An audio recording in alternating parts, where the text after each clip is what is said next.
வணக்கம், வணக்கம் நண்பர்களுக்கு வாங்க வணக்கம். வாங்க. பாட்டு முடிச்சிட்டீங்களா இன்னைக்கு? முடிச்சாச்சு டீச்சர். குன்றம் எடுத்து மழை தடுத்து அந்த அந்த பாட்டு அதுல ஆமா ஆரம்பிக்கிறது தானே? ஆமா ஆமா 11th. ஓகே, சரி. இன்னைக்கு அதை ஆரம்பிச்சிடுறேன். இது வந்து திருமங்கை ஆழ்வாரினுடைய, அதாவது பரகால நாயகி. அவள் வந்து தலைவியாக இருக்கிறாள். தலைவன் நாராயணன். தலைவனை பிரிந்து தலைவி வருந்துகிறாள். அப்படி வருந்தி புலம்பக்கூடிய பாடல்கள் இது. இதுக்கு முந்தின 10 பாட்டும் நம்ம அப்படிதான் பார்த்தோம். அதே மாதிரி இதுவும் அதனுடைய தொடர்ச்சி தான், புலம்பல் தான். இப்படி என்னை விட்டுட்டு போயிட்டானே, என்னை இப்படி ஏங்க விட்டு விட்டானே, என்னை தவிக்க விட்டு விட்டானேன்னு ஜீவாத்மாவினுடைய தவிப்பு இங்கு ஒரு தலைவியின் புலம்பலாக வெளிப்படுகிறது. குன்றம் எடுத்து மழை தடுத்து இளையாருடும் மன்றில் குரவை பிணைந்த மால் என்னை மால் செய்தான், முன்றில் தனி நின்ற பெண்ணை மேல் கிடந்து ஈர்கின்ற அன்றிலின் கூட்டை பிரிக்ககிற்பவர் ஆர்கொலோ. குன்றம் எடுத்து மழை தடுத்து, நமக்கு அந்த சொல்லே கிளியரா சொல்லிருச்சு. கோவர்தனகிரியை எடுத்து மழையை தடுத்து காப்பாற்றினான்.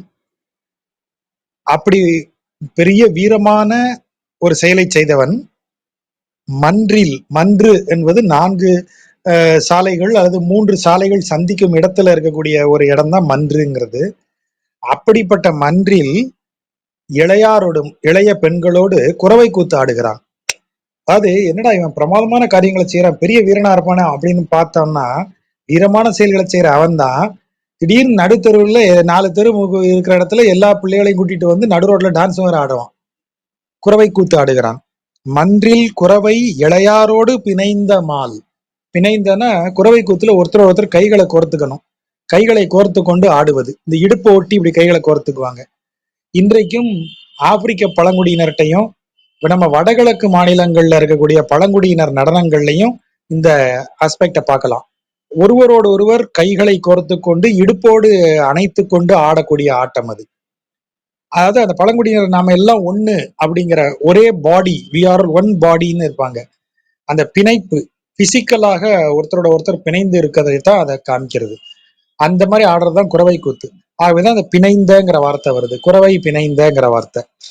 அப்படி செய்த திருமால் என்னை மயக்கி விட்டான், என்னை மால் செய்தான். மால் செய்தல்ல மயக்குதல்னு அர்த்தம். திருமால் என்னை மால் செய்தான். இப்ப என்னை மயக்கிட்டானே, மயக்கி கூடையாவது கூட்டு போகணும்ல, கூட்டு போகல. என்ன பண்ணிட்டான், என்னைய தனியா விட்டுட்டு போயிட்டான், ஏங்க விட்டுட்டு போயிட்டான்.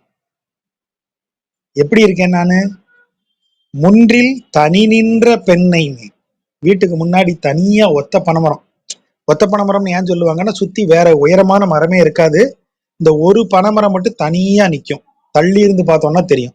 அதனாலதான் ஒத்த பனைமரம்பாங்க. ஒத்த பனைமரத்துக்கிட்ட போகக்கூடாதுன்னு எப்போதும் சொல்லுவாங்க. ஏன்னா ஒத்த பனைமரத்துலதான் முனி இருக்கும், கருப்பா இருப்பான், அல்ல மாடன் இருப்பான் அப்படின்னு ஒரு நம்பிக்கை. ஆகவே எப்போதுமே ஒத்த பனைமரத்துக்கிட்ட போகக்கூடாதும்பாங்க. அது சுத்தி வேற மரமே இல்லைன்னு வைங்க, ஒரு மரம் மட்டும் நிற்கும் போது இடி அந்த மரத்தை நோக்கி விழ வாய்ப்பு இருக்கு. அதனால அது பக்கத்துல போகாதன்னு சொல்லுவாங்க. அப்ப இந்த மாதிரி தனியாக நிற்கிற ஒரு பனைமரம் இருக்கு. ஒன்றில் தனி நின்ற பெண்ணை, 3 சுழியன், பெண்ணை என்றால் பனைமரம். பெண்ணை மேல், பெண்ணை மரத்துக்கு மேல கிடந்து ஈர்கின்ற அன்றில். அன்றில் பறவை கிடந்து துன்புறுகிறது. ஈர்கின்ற அப்படின்னா துயருகின்ற, துயரடைகின்றன்னு அர்த்தம். ஏன் அன்றில் பறவை துயரடையும் என்றால் ஒரே காரணம்தான், இணையை பிரிந்தால் அன்றில் பறவை துயரடையும். அப்படி இணையை பிரிந்து எங்க வீட்டுக்கு முன்னாடி ஒரு பனைமரம் தனியா நிக்குது, ஒத்தையா நிக்குது. அந்த பனைமரத்துக்கு மேல இருக்கிற கூட்டுல அன்றில் பறவையினுடைய ஜோடி இல்லாததுனால அந்த பறவை தனியா கிடந்து அலறிட்டு கிடக்குது, துயர்பட்டு கொண்டு இருக்கிறது. அப்படி அதனுடைய கூட்டை பிரிக்கின்றவர் அந்த கூட்டை பிரிக்கிறவர் இல்ல, அந்த ஆணும் பெண்ணுமாக சேர்ந்து இருக்கிற அந்த அன்றில் பறவை ஜோடிகளை எவர் பிரிக்க முடிந்தவர்? அவர்தான் என்னை மால் செய்து இப்படி விட்டுட்டு போயிட்டார் அப்படின்னு அவர் சொல்றார். பிரிக்ககிற்பவர், அதை பிரிக்க முடிந்தவர் ஆர்குலோ, யாராக இருக்க முடியும், யாரா இருப்பா அப்படி கேட்கிறார். அவர் தான். அப்படி பிரிக்க முடிந்தவன் யாரு? ஒரு தெய்வம் தான் அதை தீர்மானிக்கும். ஒரு பறவை தனது இணையோடு இருக்கணுமா வேண்டாமான்னு தீர்மானிக்கிறது இறைவன். அப்ப அப்படிப்பட்ட இறைவன் தான் எப்படி என் வீட்டுக்கு முன்னாடி அந்த அன்றில் பறவையை இணையை பிரித்து அதை கூட்டில் அதை தனிமைப்படச் செய்து அதை துயரச் செய்ய முடிபவன் எவனோ அவன்தான் என்னை மயக்கி இப்படி விட்டுட்டு போயிட்டான். அதான் அதுக்கு பொருள். என்னை அந்த பேடை மாதிரி அந்த கூட்டுல இருக்கிற இணையை பிரிந்த அன்றில் பறவை மாதிரி என்னையை துயருறச் செய்து விட்டு அவன் சென்று விட்டான் அப்படின்னு சொல்றதுக்கு தான் அவன் அந்த எக்ஸாம்பிள் எடுக்கிறான். குன்றமெடுத்து மலை ஊர் உலகத்தெல்லாம் காப்பாத்துவ, மழையில இருந்து மலையை தூக்கி ஊரை காப்பாத்துவ, ஊர்ல இருக்கிற பெண்களோட எல்லாம் முச்சந்தி நார்ச்சந்தின்னு பார்க்காம நடுரோட்ல நின்று டான்ஸ் ஆடி எல்லாத்தையும் கொண்டாடுவ, என்னையும் மயக்கிட்ட. அப்படி அவங்களோட எல்லாம் கொண்டாட்டமா இருந்து அவங்கள காப்பாத்துன நீ, இந்த பாரு எங்க வீட்டுக்கு முன்னாடி ஒரு பனைமரம் நிக்குது, ஒத்த பனைமரம். அது மேல தனது இணையை பிரிந்த அன்றில் பறவை வேதனையோடு துயருற்று கொண்டிருக்கிறது. அப்படி அதை அப்படி துயருறச் செய்யும் குணம் படைத்தவன் யாரா இருப்பா அப்படின்னு கேக்குற. ஏன்னா நீதான் என்னை இப்படி செஞ்சுட்டு போனல, அப்ப அங்க அந்த பறவைக்கு நீதான் அதை செஞ்சிருக்க அப்படின்னு அவனை குத்தம் சொல்றான். பூங்குருந்து ஒசித்து ஆனை காய்ந்து அரிமா செகுத்து ஆங்கு வேழத்தின் கொம்பு கொண்டு வன்பேய் முலை வாங்கி உண்ட அவ்வாயன் நிற்க இவ் ஆயன்வாய் ஏங்கு வேங்குழல் என்னோடு ஆடும் இளமையே. இன்னும் அழகா சொல்றாரு பாருங்க. கிருஷ்ணாவதாரத்துல அவன் செய்த லீலைகள், வீரம், வீரச் செயல்கள் எல்லாத்தையும் உள்ள சொல்றாரு. குருந்த மரமாக இருந்த ஒரு அசுரனை அவர் அழித்தார். குருந்த மரத்தின் பூக்கள் உள்ள கிளையை உடைத்து அந்த மரத்தை சாய்த்து நொறுக்கினார். அதுதான் பூங்குருந்து ஒசித்து. ஒசித்துனா உடைத்துன்னு அர்த்தம். பூத்து இருக்கக்கூடிய குருந்த மரத்தினையும் அவர் உடைத்தெறிந்தார். ஆனை காய்ந்து, ஆனை என்றால் இந்த இடத்துல காளைன்னு அர்த்தம், காளை மாடு. ஆனை காய்ந்து காளை மாட்டினை வென்று, ஆண் ஆ 2 சுழியின் போட்ட ஆண் என்றால் காளைன்னு அர்த்தம், விடை அப்படின்னு அர்த்தம். ஆனை காய்ந்து, காளையை காய்ந்து என்றால் அதை அதன் மேல் கோவப்பட்டுன்னு அர்த்தம். இந்த இடத்துல கோபம்ங்கிற பொருள் கிடையாது, அதை வென்றுன்னு அர்த்தம். 7 காளைகளை வென்றார் இல்லையா நப்பின்னைய திருமணம் செய்வதற்காக, அதுதான் ஆனை காய்ந்து. அரிமா செகுத்து, அரிமா என்பது குதிரையை குறிக்கக்கூடியது. கேசி எனும் அரக்கன் குதிரை வடிவில வரான், அவனை அந்த குதிரையை வாயை பிளந்து கொள்ளுகிறார். அதான் செகுத்து. செகுத்துன்னா பிச்சு போடுறது, செதில் செதிலா வெட்டிட்டா அப்படின்னு சொல்றோம் இல்லையா, அந்த செகுத்துன்னு அப்படியே துண்டு துண்டா ஆக்குறது. அவனை பிச்சு எரிஞ்சிட்டார். அதுதான் அரிமா செகுத்து. வேழத்தின் கொம்பு கொண்டு, எது கம்சனால் ஏவி விடப்பட்ட குவலய வீடம் என்கிற வேழம், அந்த யானையினுடைய கொம்பை எடுத்துக்கொண்டு அதை உடைத்து எடுத்து, வன் பேய், யாரு அரக்கியாகிய பூதனை, அவதான் வன் பேய், கொடுமையான பேய் அவ. அவளுடைய முலை வாங்கி உண்ட, அவளது முலைப்பாலில் நஞ்சு தடவி இருக்கிற பாலையும் வாங்கி அருந்தி விட்டு, அப்படியெல்லாம் செஞ்சுட்டு அந்த முலைப்பால் வாங்கி உண்ட வாயன், அதை அருந்திய வாயோட நிக்கிறான். அதாவது நஞ்சு பருகிய வாயோட நிக்கிறான் அவன். அதான் அங்க அந்த காட்சி. பேய்முலை வாங்கி உண்ட அவ்வாயன் நிற்க, பேய்முலை வாங்கி உண்ட வாயோட அவன் அங்க நிக்கிறான். அந்த அந்த இடத்த குறிப்பு வச்சுக்கோங்க, எப்படி காட்சின்னு மட்டும் பாருங்க. அவன் வாயில என்ன இருக்கு, எப்படி வாயோட நிக்கிறான், கொவ்வை செவ்வாய் தொண்டை கனிவாய் இல்ல, பேய்முலை வாங்கி உண்ட வாய். அப்ப வாயில என்ன இருக்கு, பேய்முலையில நஞ்சு தடவப்பட்டு இருக்கிறது. அந்த நஞ்சு தடவிய பாலை அருந்திய வாயோட நிக்கிறான், வாயெல்லாம் நஞ்சு. இவ்வாயன் வாய் ஏங்கு வேய்ங்குழல், இந்த இப்ப ஆயனா இருக்கானே, இந்த ஆயனுடைய அவன் வாய்க்கு ஏங்கக்கூடிய, அவன் வாயில வச்சு நம்மளை வாசிக்க மாட்டானான்னு இந்த மூங்கிலால் ஆன புல்லாங்குழல். அதான் புல்லாங்குழல்னாலே வேய்ங்குழல் தான். புல், ஏன்னா மூங்கிலே புல்லு தான், மூங்கிலே புல் தான், புல் இனம், புல் ஃபேமிலி தான். அது புல்லோட ஃபேமிலியே தான் மூங்கில். அதை எப்படி கேட்பாங்கன்னா, புல் இனத்திலேயே உயரமாக வளரக்கூடிய புல் எது அப்படின்னா மூங்கில் தான். மூங்கில் வந்து புல் வகை. ஆகவே புல்லால் ஆன குழல் என்பதுதான் புல்லாங்குழல் ஆச்சு. வேய் என்றால் மூங்கில், வேய்ங்குழல் புல்லாங்குழல் ரெண்டும் ஒண்ணுதான். புல்லால் ஆன குழல், அதாவது புல்லாகிய மூங்கிலால் ஆன குழல். அந்த வேய்ங்குழல் ஏங்குகிறது எதற்கு? அவன் வாயில் வைத்து நம்மை ஊத மாட்டானான்னு ஏங்குகிறது. அது என்னோடு இளமையே ஆடும். இளமையே ஆடும்னா என்னுடைய இந்த இளமை பருவத்திற்குரிய விரகம் வேட்கை எனக்கு இருக்கு இல்லையா, அதை சீண்டி விடும் அந்த வேய்ங்குழல். அப்படின்னா என்ன அர்த்தம்? இப்ப யோசிச்சு பாருங்க. வேய்ங்குழல் வந்து சீண்டுமா?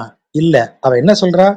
அவன் குழல் வாசிப்பான், அந்த குழலோசை வந்து என்னைய உபத்திரவிக்கும், அவனை தேடி ஓட வைக்கும், என்னைய வீட்டுல இருக்க விடாது, சாப்பிட விடாது, தூங்க விடாது, ஒரு ஒரு வேலையை இதா செய்ய விடாது, என்னை ஆடை அணிகலன்களை அணிய விடாது, என்னை உண்ணாது உறங்காது மெலியச் செய்து, எனது மேனியினுடைய நிறத்தை எல்லாம் போகச் செய்து, என் கைவளை வாங்கி, இது எல்லாத்தையும் செய்யக்கூடியது எது? அவன் நினைப்பை எப்போதும் தூண்டிக்கொண்டே இருக்கும் இந்த குழல் நாதம். அப்ப அந்த குழல் நாதம் எந்த வாய்க்கு இயங்குகிறது? நஞ்சு உண்ட அவன் வாய்க்கு இயங்குகிறது. அப்படின்னா என்ன அர்த்தம்? அந்த நஞ்சு உண்ட வாயோட அவன் புல்லாங்குழல் வாசிப்பான். அந்த அந்த குழலிலிருந்து வரும் கீதம் எனக்கு நஞ்சை போல வந்து என்னை கொல்லுகிறது. அதுக்குதான் அந்த வார்த்தை. நஞ்சு உண்ட வாயன் பேய்முலை வாங்கி உண்ட வாயன் நிற்க இவ்வாயன் வாய் ஏங்கு வேங்குழல் என்னோடு இளமையே ஆடும். என் இளமையோட வந்து விளையாடும், அதாவது நீ சீண்டும் அப்படின்னு அர்த்தம். அந்த நஞ்சை எங்க கொண்டாந்து போடுறாரு பாருங்க. அவன் குழல் வந்து என்னை நஞ்சு போல உபத்திரவிக்கும் அப்படின்னு தலைவி சொல்றா. அந்த நஞ்சு எங்க இருந்து வந்தது? அவன் வாயில இருந்து தான் வந்துச்சு. அவன் வாய்க்கு எங்க இருந்து வந்தது? ஆமா, அவன் தான் நஞ்சை போய் அருந்தினவன் தானே, நஞ்சு கலந்த பாலை அறிந்தினவன் தானே. அந்த வாயோட வாசிச்சானா அப்புறம் எப்படி இருக்கும்? நஞ்சு போலத்தான் அந்த கீதம், அந்த வாயிலிருந்து புறப்படும் கீதமும் அப்படித்தான் வந்து இருக்கும். அதுதான் அதுல இருக்கிற அந்த கவிதையின் அழகே அதுதான். வன்முலை வன்பேய் முலை வாங்கி உண்ட வாயன் இவ்வாயன் வாய் ஏங்கு வேங்குழல். அதுலதான் கவிதை வந்து உட்காருது. அப்படி நஞ்சு போல வருது. ரொம்ப அருமையான பாடல். மல்லொடு கஞ்சனும் துஞ்ச வென்ற மணிவண்ணன். மல்லர்களாகிய சானூரன் முஷ்டிகன் ஆகிய இருவரும் கம்சனும், அதான் கஞ்சன், கஞ்சன்கிறது கம்சன், கஞ்சனும் துஞ்ச மல்லர்களாகிய இருவரும், அவர்களின் தலைவனாகிய இவன் கம்சனும் துஞ்ச என்றால் இறந்து போகும்படி வென்ற மணிவண்ணன், அவர்களை வென்ற நீலமணி மன்னன், அல்லிமலர் தன் துளாய் நினைத்திருந்தேனையை, அவனை நான் நினைக்கல, அவன் அணிந்திருந்த அழகிய இதழ்களை உடைய அந்த துளசி மாலையை நினைச்சுக்கிட்டு இருந்தேன் நான். வார்த்தையை பாருங்க. அவன் மல்லர்களையும் கம்சனையும் வென்று ஒளி வீசும் மணி போல திகழ்கிறான். அவன் மார்பில் அணிந்திருக்கக்கூடிய அந்த அழகாக விரிந்து இதழ் விரிந்து அழகாக இருக்கக்கூடிய அந்த துளாய் மாலை, தன் துளாய் குளிர்ந்த துளசி மாலையவே நான் நினைச்சுக்கிட்டு இருந்தேன். அப்படின்னா என்ன அர்த்தம்? அவன் மார்பில் நானும் மாலையாக கிடக்க வேண்டும்.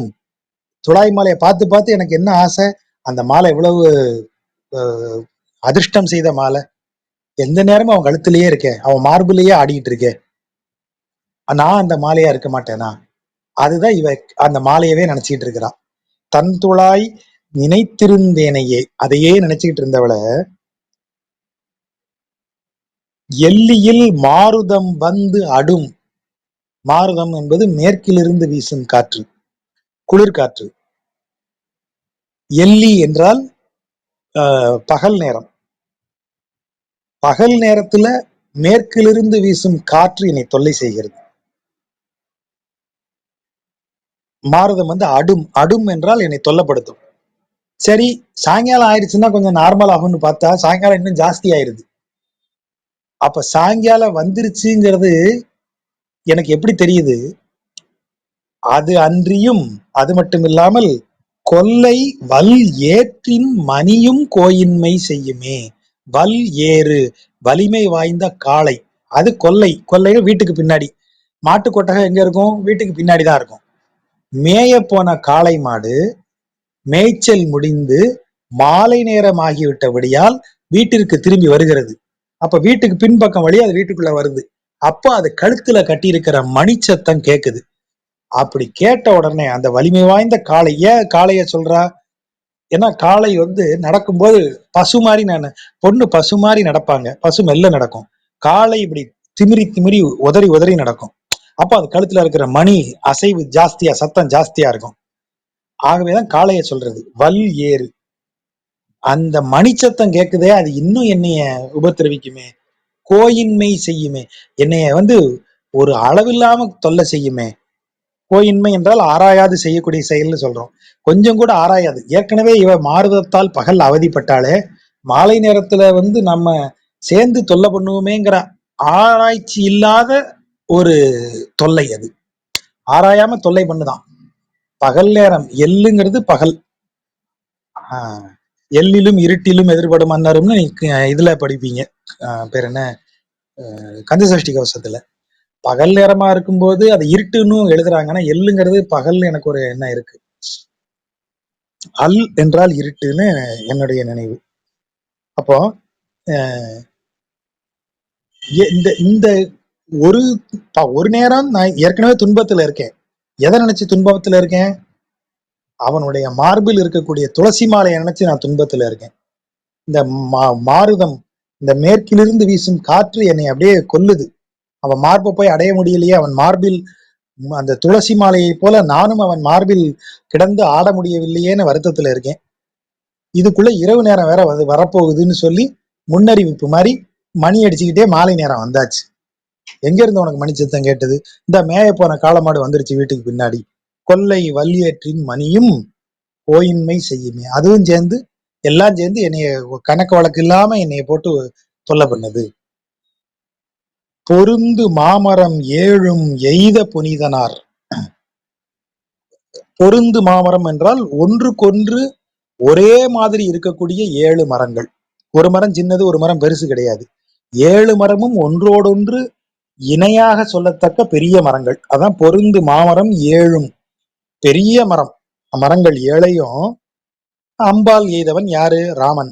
சுக்ரீவன் கேட்கிறான், உன்னால வாலிய வெல்ல முடியுமா? வாலியினுடைய வலிமை உனக்கு தெரியுமா? அவன் வலிமைக்கு முன்னாடி உன்னுடைய வில்லு அம்பு நிக்குமான்னு ஒரு சந்தேகம் கேட்ட உடனே, வாயா நான் ப்ரூவ் பண்றேன் அப்படின்னு சொல்லி கூட்டு போய் 7 மரங்கள், பெரும் பெரிய மரங்கள் ஒரே வரிசையா நிக்குது. ராமன் தன்னுடைய வில்லை வளைத்து அம்பை எய்கிறான். 7 மரங்களையும் ஒரே அம்பு துளைத்து கொண்டு செல்லுகிறது. சுக்ரீவன் அப்படியே மிரண்டு போயிட்டான். ஆஹா, இது நாள் வரைக்கும் ஒரு மரத்தை கூட துளைக்க முடிஞ்சதுல ஒருத்தனாலையும், நீ 7 மரத்தையும் ஒரே அம்புல துளைச்சியே, நீ நிச்சயமா வீரன் தான் ஏற்றுக்கொள்ளுகிறான். அப்ப அதனாலதான் அந்த பொருந்து மாமரம் ஏழும் எய்த புனிதனார். ராமன்கிறதுனால புனிதன்கிற வார்த்தை போடப்படுகிறது. திருந்து சேவடி என் மனத்து நினைதோறும். அப்படிப்பட்ட புனிதனான ராமனுடைய, அது என்ன திருந்து சேவடி? அதை எப்படி பிரிக்கிறாங்கன்னா, திருவுந்து சேவடின்னு பிரிக்கிறாங்க. திரு உந்து, திரு என்பது செல்வம், ஐஸ்வர்யம், செல்வங்களை எல்லாம் தரக்கூடிய உந்து. அப்படி நம்மகிட்ட தள்ளி விடுமா. அவன் திருவடி வந்து நமக்கு செல்வங்களை அள்ளி வழங்குமா. அப்படி வழங்கக்கூடிய திருவடியை என் மனத்து நினைதோறும், என் மனதிற்குள் நான் நினைக்கும் போதெல்லாம், 7 மரங்களை ஒரே அம்பால் துளைத்த பெரிய புனிதம் மிக்க ராமனது எல்லா வளங்களையும் தரக்கூடிய திருவடிகளை நினைக்கும் போதெல்லாம், கருந்தன் மா கடல் கங்குல் ஆர்க்கும். கங்குல்னா இரவு. அவனை நினைச்சேன்னாலே இரவு நேரத்துல கடல் எப்படி பொங்குமோ அந்த மாதிரி என் மனசு பொங்கும். மனச சொல்லவே இல்லை அவ.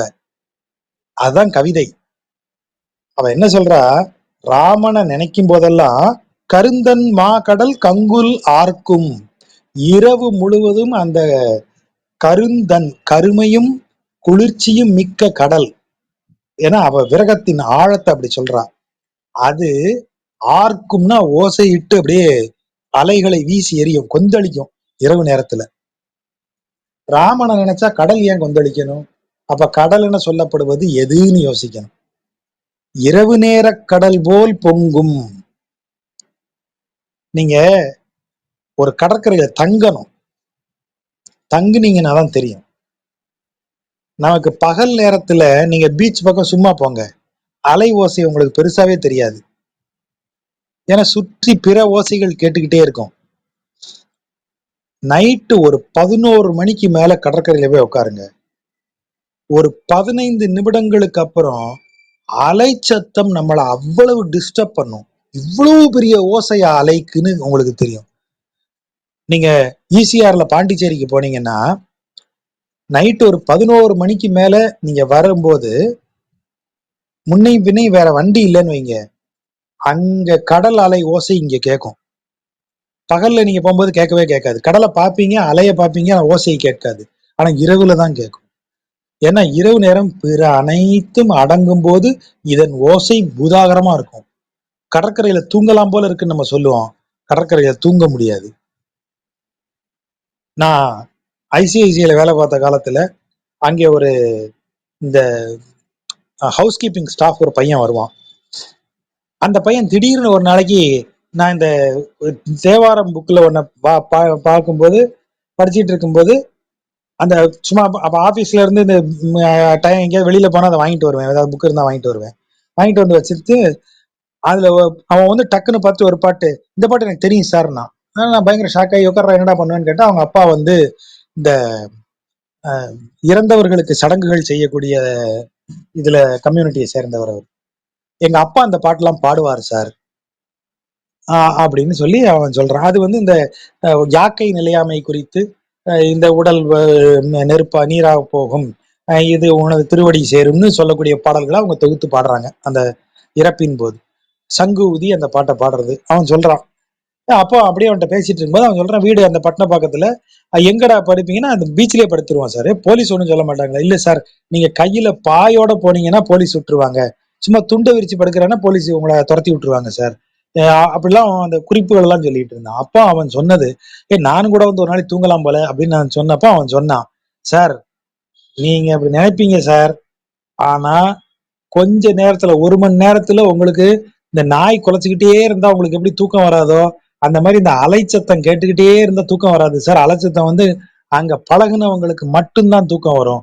வேற யார் வந்து படுத்தீங்கன்னாலும் 1/2 மணி நேரத்துக்கு மேல அவங்களால தூங்க முடியாது சார், எழுப்பி விட்டுரும் அப்படின்னு அவன் சிரிச்சுக்கிட்டே சொன்னான்.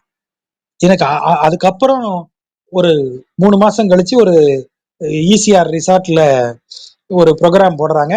அது 2 நாள் ஸ்டே பண்ண வேண்டிய ப்ரோக்ராம். அன்னைக்கு நைட்டு நான் கடற்கரையில உட்காந்து அதை அனுபவிச்சேன். கடற்கரையின்ல இருக்கிற அந்த இரவு நேர கடலினுடைய அமைப்பும் இரவு நேர கடலின் ஓசையும் அப்படியே பகல் நேர கடலுக்கு ஆப்போசிட்டா இருக்கும். அதுதான் இந்த வார்த்தை. இதை எப்படி இவர் அதான் கவிஞன் வந்து காலாதீதமா யோசிச்சு பாருங்க. அந்த கடற்கரையில இந்த 2000வது வருஷத்துக்கு பிறகு அந்த கடற்கரையில போய் உட்கார்ந்திருக்கிற ராஜகோபாலன் எந்த உணர்வை அடைந்தாரோ அந்த உணர்வை 1000 வருடங்களுக்கு முன்பு இருந்த திருமங்கை மன்னன் அடைந்திருக்கிறான். அதற்கு முன்பு சங்க காலத்தில் இருந்த புலவர்கள் அடைந்திருக்கிறார்கள். எப்படி நினைச்சு பார்த்தாலே ஒரு ஆச்சரியமா இருக்கு. கருந்தன் மாகடல் கங்குல் ஆர்க்கும். இரவு நேரத்துல அது அதை கொண்டு வந்து மனதின் தவிப்போட கொண்டாந்து வச்சான் பாருங்க. மனதை பற்றி பேசவே இல்லை. திருந்து சேவடி என் மனத்து நினைதொரும் கருந்தன் மாகடல் கங்குல் ஆர்க்கும். அதுதான் கவிதை. என் மனம் கொந்தளிக்கும்னு சொல்லல, இந்த கருமையும் குளிர்மையும் நிரம்பிய இந்த கடல் இரவு முழுவதும் ஆர்க்கும், ஓசை எழுப்பும். அது அன்றியும் அது மட்டுமின்றி வருந்த வாடை வரும். நான் வருந்தும்படியாக வாடை காற்று மாருதம் வீசிச்சு என்னை துன்பப்படுத்தியது. இப்போது என்னை வருந்தச் செய்வதற்கு வாடை காற்றும் வரும். இதற்கு இனி என் செய்கேன்? இனிமே இதுக்கு நான் என்ன செய்ய போறேன்? என்னை இப்படி எல்லாம் வந்து உபத்திரவிக்குமே, நான் என்ன செய்ய போறேன்? அன்னை முனிவதும் அன்றிலின் குரல் ஈர்வதும் மண்ணு மறிகடல் ஆர்ப்பதும் வளை சோர்வதும் பொன்னம் கலை அல்குல் அன்ன மென்னடை பூங்குழல் பின்னை மணாளர் திறத்தம் ஆயின பின்னையே. என்னெல்லாம் நடந்தது எனக்கு? என் அம்மா என்னை திட்டுறா. முனிதல் என்றால் கோபித்தல் அர்த்தம். என் அன்னை முனிகிறாள், என் அண்ணன் திட்டுறா. பொம்பளை பிள்ளை மாதிரியா இருக்க, ராத்திரி தூங்குறது இல்ல, சாப்பிடுறது இல்ல, ஒழுங்கா தலைய வாரி பூச்சி விடுறது இல்ல, கண்ணுக்கு மையிடுறது இல்ல, பொம்பளை பிள்ளை மாதிரி இல்லாம அவனை நினைச்சு புலம்பிக்கிட்டே இருக்கியா, அசிங்கமா இல்லையா அவனுக்குன்னு எங்க அம்மா திட்டுறா என்னைய. அன்னை முனிவது அன்றிலின் குரல் ஈர்வது. அன்றில் பறவை என்னமோ கத்திட்டு இருக்கு, அது எதுக்கு என்னைய போட்டு இப்படி டார்ச்சர் பண்ணணும்? ஏன் இதுக்கு முன்னாடி அன்றில் கத்தி நான் கேட்டதே இல்லையா? ஆனா இப்ப கத்துறதெல்லாம் எனக்கு பெரிய துயரா துன்பமா என்னுடைய மனதை பாதிக்கிறதே. அப்படி செஞ்சிட்டியே, அன்றிலின் குரல் என்னை பாதிக்கும்படி செஞ்சிட்டியே, எங்க அம்மாட்ட திட்டு வாங்கி கொடுத்துட்டியே. மண்ணு மறிகடல் ஆர்ப்பதும், மண்ணு என்றால் நிலைத்திருக்கிற, நிலைத்து இருக்கிற இந்த புகழ்மிக்க இந்த கடல், மறிகடல், மறினா கரைகளால் சூழப்பட்டிருக்கிறதுன்னு அர்த்தம், மறிக்கப்பட்டிருக்கிற கரைகளால் சூழப்பட்டிருக்கிற இந்த நிலைத்த கடலானது ஆர்ப்பரிக்கும்படி செய்து இருக்கிறாயே. எதை சொல்றா? மனச. மனசு கரை கட்டி நிற்கிறது. பெற்றோர், உற்றார், உறவினர், சமூகம், கடப்பாடு, அதனுடைய கடமைகள், அந்த விழுமியங்கள், சமூகத்தினுடைய வேல்யூஸ், இதெல்லாம் எனக்கு கரை கட்டி நிற்கிறது. இதெல்லாம் கரையை கட்டி வச்சிருந்தாலும் உள்ள இருக்கிறது கடல். அது பொங்கிட்டு இருக்கு, ஆர்ப்பரித்து கொண்டிருக்கிறது. என் கையில் இருக்கும் வளையல் சோர்ந்து விழுகிறது, கலந்து விழுந்துருச்சு வளையல். இதெல்லாம் யாரால நடந்தது? பொன் அம் கலை அல்குல். அல்குல் என்றால் இடுப்பு பிரதேசம், வெயிஸ்ட். பொன்னாலாகிய ஆடையை இடுப்பில் சுற்றி அணிந்திருப்பவளும், அன்ன மென்னடை, அன்னம் போல மெல்லிய நடையை உடையவளும், பூங்குழல், பூச்சூடிய அழகிய இது கூந்தலை உடையவளுமான நப்பின்னை மணாளர். பின்னை மணாளர் நப்பின்னை மணாளர், நப்பின்னையின் கணவராக இருக்கிறவருடைய திறத்தம் ஆயின பின்னையே. இது அத்தனை எதற்கு பின்னால் ஆச்சு? இந்த நப்பின்னை கணவரினது வேலைதான் இதெல்லாம். அவருடைய திறத்தம் ஆயிற்று, அவரால் நிகழ்த்த பெற்றது ஆயிற்று. அவ அழகா இருக்கா, தங்கத்தால் ஆன ஆடையை அணிந்திருக்கிறாள். அப்படியே பூச்சூடிய நறும்பூஞ்சூடிய குழல் உடையவளாக இருக்கிறாள். நடை பாத்தீங்கன்னா அன்னம் மாதிரி இருக்கு. அப்பேற்பட்ட அழகிக்கு புருஷனா இருக்காரு ஒருத்தர், அந்த ஆளாலதான் அப்ப அவரை பார்த்த பின்னையே எனக்கு இப்படி ஆயிடுச்சு. அவர் திறத்தம், அவர் வேலைதான் இதெல்லாம், அவருடைய திறமைதான் இதெல்லாம். அவர் திறத்தம் எது? அன்னை முனிவதும், அன்றிலின் குரல் ஈர்வதும், மண்ணு மறிகடல் ஆர்ப்பதும், வளை சோர்வதும், பின்னை மணாளர் திறத்தம் ஆயின பின்னையே. அவரை பார்த்த பின்னதான் அதெல்லாம் எனக்கு அவர் வேலையா போச்சு. அவரை பார்க்கலன்னா எங்க அம்மா திட்டி இருக்க மாட்டா, ஒழுங்கா இருந்திருப்பேன். அன்றில் பறவை எதுவாட்ட கத்துது, நான் வாட்ட என் வேலையை பார்த்துட்டு போயிருப்பேன். ஏன் கடல் இப்படி கொந்தளிச்சுட்டு இருக்காது, கம்முன்னு இருந்திருப்பேன். வளையல்கள் கரெக்டா ஃபிட்டா இருக்கும், நான் இன்னும் மேலும் வளையல் அணிந்து அழகுபடுத்தி கொண்டு தெரிஞ்சிருப்பேன். ஒண்ணுமில்லாம ஆக்கிட்டான். இவனை பார்த்த பின்னாடி இப்படி ஆயிடுச்சு. யார பார்த்த? அதான் அந்த பொன்னம் கலை கல்குல் அன்னம் என்னடை பூங்குழல் நப்பின்னை புருஷனை பார்த்தேன், இப்படி ஆயிட்டேன் அப்படின்னு அவர் சொல்றார். ஆழியும் சங்கும் உடைய நங்கள் அடிகள். நங்கள் என்றால் நம்முடைய அர்த்தம். ஆழி, சுடராழி, அதாவது சங்கு, சாரி, சுதர்சன சக்கரம், சங்கு பாஞ்சஜன்யம், அதை ஏந்திய நம்முடைய தலைவர். அடிகள்லாம் இந்த இடத்துல அன்பிற்குரிய தலைவர்னு அர்த்தம். அன்பிற்குரிய தலைவர் அடிகள்தான். பாழிமையான கனவில், பாழிமை என்றால் ஒரு கட்டற்றன்னு அர்த்தம், எல்லையற்ற, விரிந்த, இன்ஃபினைட்ங்கிற பொருள், அதான் பாழிமை. அதற்கு ஒரு எல்லையே இல்ல. அப்படி விரிந்து விரிந்து செல்லுகிற கனவில் நம்மை பகர்வித்தார். பகர்வித்தார்னா கூப்பிட்டு விட்டார். பகர்தல்னா சொல்லுதல், பகர்வித்தல் சொல்லி அனுப்புறது, கூப்பிட்டு அனுப்புறது. அவர் தான் மெசேஜ் விட்டார் எனக்கு. எங்க மெசேஜ் விட்டாரு? எல்லையற்ற எனது கனவில் வந்து எனக்கு மெசேஜ் விட்டார். யாருமா? இந்த கையில சங்கும் சக்கரமும் வச்சுக்கிட்டு நம்ம தலைவர் ஒருத்தர் இருக்காருல்ல, அவர் என் கனவுல வந்து எனக்கு இப்படி ஒரு மெசேஜ் விட்டார். இது வரைக்கும் கரெக்டா? அடுத்த வரிய பாருங்க. தோழியும் நானும் ஒழிய வையம் துயின்றது. என்னையும் என் தோழியையும் தவிர உலகமே தூங்கி கொண்டிருக்கிறது. இது அடுத்த ஸ்டேட்மெண்ட்.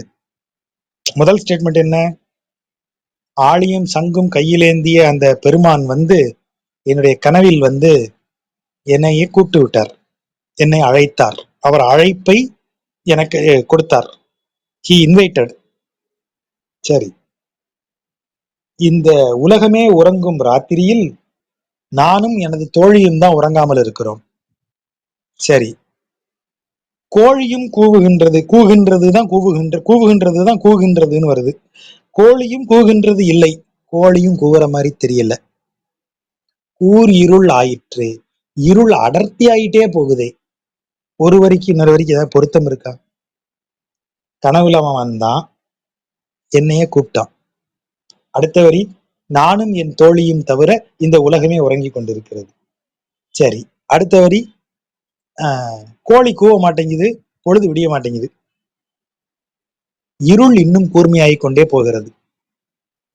நம் எப்படி நவீன கவிதைகளுக்கு சவால் விடக்கூடிய கவிதை, எப்படி பொருள் எடுக்கணும் பாருங்க. அதுக்கு அவன் கனவுல வந்தான். எப்படிப்பட்ட கனவு? பாழிமையான கனவில் நம்மை பகர்வித்தார். எல்லையற்ற கனவு அது. லாஜிக், அதான் நீங்க நம்ம மனதின் நிலையில ஜாக்ரத், ஸ்வப்ன, சுஷுப்தி. ஜாக்ரத்ங்கிறது கான்சியஸ், ஸ்வப்னங்கிறது ட்ரீம், ட்ரீம் ஸ்டேஜ், சப்கான்சியஸ். சுஷுப்திங்கிறது ஆழ்மனம். ஆழ்மனம்ங்கிறது நம்மை அறியாமலேயே நமக்குள்ள இருக்கக்கூடிய ஒரு ரெபாசிட்டரி. அதுல என்ன இருக்குன்னு நமக்கே தெரியாது. எதெல்லாம் அதுக்குள்ள போயிருக்கு, எதெல்லாம் அதுக்குள்ள இருக்குன்னு நமக்கே தெரியாது. சில வயதானவர்கள் நினைவு தப்பி போயிருச்சுன்னு சொன்ன பிறகு அவங்க யார் யார் பேரை எல்லாமோ சொல்லுவாங்க, ஏதோ ஒரு சம்பவத்தை சொல்லுவாங்க. அந்த சம்பவம் எல்லாம் நமக்கு நடந்ததா இருக்காது, அவங்களுக்கே அந்த சம்பவம் நடந்தது இது அவ்வளவு முக்கியமா இருக்காதுன்னு நமக்கு நினைப்போம். ஆனா அவங்க ரெபாசிட்டரிக்குள்ள இருந்து இது வெளியில வரும். அப்படிலாம் இப்ப இந்த எங்க அம்மா வீடு இருக்கிற இதுல ஒரு அபார்ட்மெண்ட்ல ஒரு பாட்டி இருக்காங்க, ரொம்ப வயதாகி படுக்கையில தான் இருக்கிறாங்க. அவங்க திடீர்னு பெருமாள் புறப்பாடுன்னு நாள் கணக்க கரெக்டா சொல்றாங்க. இன்னைக்கு பங்குனி, இன்னைக்கு பெருமாள் வருவாரே, இன்னைக்கு இது உண்டு. அது அவங்க சிறுமியா இருக்கும்போது தஞ்சாவூர் பக்கம் ஒரு கிராமத்துல இருந்தது. அது இப்ப இப்ப வருது, எந்திரிச்சு வருது இத்தனை வருடத்துக்கு பிறகு. இந்த நாள் அந்தமா கேலண்டர் கூட பார்க்காது. ஆனா அந்த நாள் எப்படி அந்த மைண்டுக்குள்ள போச்சு, எப்படி அதை ரெபாசிட்டரி எடுத்துச்சு நமக்கு தெரியாது. அப்போ இந்த சப்கான்சியஸ்ங்கிறது நம்ம கனவு நிலை. நனவுல இருந்த ஏதோ ஒண்ணு இந்த அன்கான்சியஸ்ல போய் எதையோ ஒண்ணு டச் பண்ணி அது அரைகுறையா சப்கான்சியஸ்ல எழுந்து வருது. அப்போ கான்சியஸ்னு சொன்னா ஒரு லாஜிக் இருக்கும். ஜாக்கிரத், ஜாக்கிரத் நிலைங்கிறது விழிப்புணர்வு. தெருவில் நடந்து போகும்போது பின்னாடி வண்டி வருதா, ஹார்ன் எவனும் கொடுக்கறானா, ரோட்ல கல்லு கிடக்குதா, பள்ளம் கிடக்குதா, தாண்டி போகணுமா, சிக்னல் போட்டிருக்கா, நிக்கணுமா, இதெல்லாம் எவ்வளவு கவனமா நம்ம சுத்தி கவனிச்சுக்கிட்டே போறோம். தூக்கத்துல அப்படி நடக்க முடியுமா? அப்ப அந்த விழிப்புணர்வு நிலையில லாஜிக் தான் ஒர்க் ஆகும். தர்க்கம், லாஜிக் தான் பியூரா ஒர்க் ஆகும். ஆனா கனவுன்னு வந்ததுன்னு வைங்க, கனவுக்கு எந்த லாஜிக்கும் கிடையாது. நம்ம இப்போ நான் எனக்கு திடீர்னு வரக்கூடிய கனவுல பாத்தீங்கன்னா, என்னுடைய இறந்து போன பாட்டி, இப்ப என்னுடைய மனைவி, நானு எல்லாரும் எங்களுடைய பழைய ஊராகிய வாசுதேவநல்லூர் வீட்டுல பேசிக்கிட்டு இருப்போம். அந்த பழைய காலத்துல பேசிக்கிட்டு இருப்போம். அது அது நிஜத்துல நடக்கக்கூடியதா?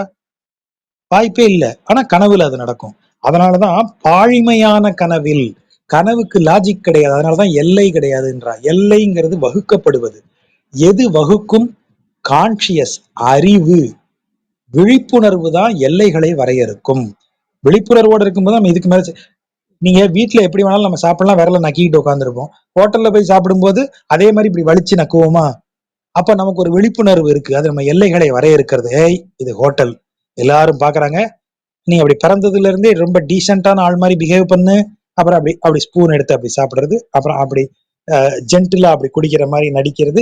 இதெல்லாம் என்ன சொல்லு? இந்த வரையறையை செய்வது யாரு? விழிப்புணர்வு. எப்ப விழிப்புணர்வு இல்லையோ அப்ப வரையறைகள் இல்லாம போயிடும். வரையறை இல்லை என்றால் அது எல்லையற்றது. அதனாலதான் கனவுங்கிற வார்த்தையை தூக்கி போடுறாரு. கனவை எப்படி டிஃபைன் பண்றாரு பாருங்க. பாழ்மையான கனவில் நம்மை பகர்வித்தார். அப்படி ஒரு கனவுலதான் அவன் என்னை கூப்பிட்டான். இட் இஸ் அன் அன்கான்சியஸ் ஸ்டேட்ல இருந்து எனக்கு வரக்கூடிய அழைப்பு அது. இறைவன் அப்படிப்பட்டவன், அந்தர்யாமி, உள்ள எங்கேயோ கிடக்குறான். அவனுடைய அழைப்பு எனக்கு வருது. கனவு நிலையில தான் அது வரும். அதை கரெக்டா சொல்றதா இருந்தா, த டிரான்ஸ் ஸ்டேட், தியானத்துல நீங்க உட்கார்ந்தீங்கன்னா அந்த டிரான்ஸ் நிலையில நமக்கு வரக்கூடியது இந்த அழைப்பு.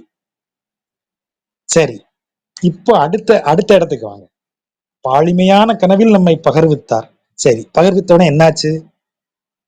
நம்மளை அவர் அழைத்தவுடன், நம் இறைவனின் அழைப்பு காதில் கேட்டவுடன் நமக்கு உறக்கம் போயிடும். ஏனென்றால் உறக்கம் என்பது ஒரு உலகியல் செயல்பாடாக சொல்லப்பட்டது. யோகியர் உறங்குவதில்லை அப்படின்னு கீதையில கிருஷ்ணன் சொல்றார். அப்ப தூங்க மாட்டாங்கன்னு அர்த்தமா? அப்படி அல்ல. யோகியர் ஒரு நாளும் தன்னை மறந்து இருக்க மாட்டாங்க, தன்னிலை மறந்து இருக்க மாட்டாங்க. நாம தூக்கத்துல பப்பரப்பான்னு படுத்து தூங்குறோம். கை ஒரு பக்கம், கால் ஒரு பக்கம், வாய் ஒரு பக்கம் போயிட்டு இருக்கு. அந்த மாதிரி தன்னிலை இழந்து கிடக்கிறது அவங்களுக்கு கிடையாது. They are very conscious. அப்படி இருப்பாங்க. யோகியரது நிலை எப்போதும் விழிப்பில் இருக்கிறவன். உலகம் உறங்கும் போது யோகி விழித்திருக்கிறான். யோகி உறங்குவதில்லைங்கிறது ஒரு குறியீட்டு சொல். இப்ப இறைவனின் அழைப்பு வந்த உடனே இவளுக்கு என்ன ஆயிடுச்சு? தோழியும் நானும் ஒழிய வையம் உறங்குகின்றது, வையம் துயின்றது. எங்களுக்கு விழிப்பு வந்துருச்சு, ஆனா இந்த உலகம் இன்னும் விழிக்கவில்லை. அப்ப இறைவனின் அழைப்பு வந்த உடனே இவங்களுக்கு என்ன ஆயிருக்குன்னு இப்ப நமக்கு புரியுதா? அடுத்த வரிய பாருங்க. சரி, விழிப்பு வந்து விட்டது. நான் மத்தவங்க மாதிரி இல்ல, இப்ப இறைவனை அடைய வேண்டியதே நோக்கத்தோட இருக்கேன். இப்ப இறைவனை நான் அடைய வேண்டும் என்றால் அவனது அழைப்பு எனக்கு தெளிவா வரணும். ஒரு ஆசிரியன் மூலமாக, ஒரு ஆச்சாரியன் மூலமாக எனக்கு வரணும். அதுதான் கோழி. கோழியும் கூகின்றது இல்லை, கோழி கூவல்ல. அப்போ விழித்திருந்தாலும் பகலாக இருந்தாலும் இறைவனை அடைய எனக்கு டிலே ஆக ஆக என்னை சுற்றி இருளா இருக்கிறதா தான் நான் நினைப்பேன். கூர் இருளும் ஆயிற்றே, இருள் கூர்மையாகிக் கொண்டே போகிறது. இப்படி ஒரு பக்தனின் நிலை. அப்படியே தலைவியின் நிலையா போடுங்க. இப்ப கனவுல அவன் வந்தான்பா, என்னை கூப்பிட்டான். அவன் கூப்பிட்டது கனவுலதான்னாலும் நான் அதை நிஜம்னு நம்பி எழுந்திருச்சிட்டேன்.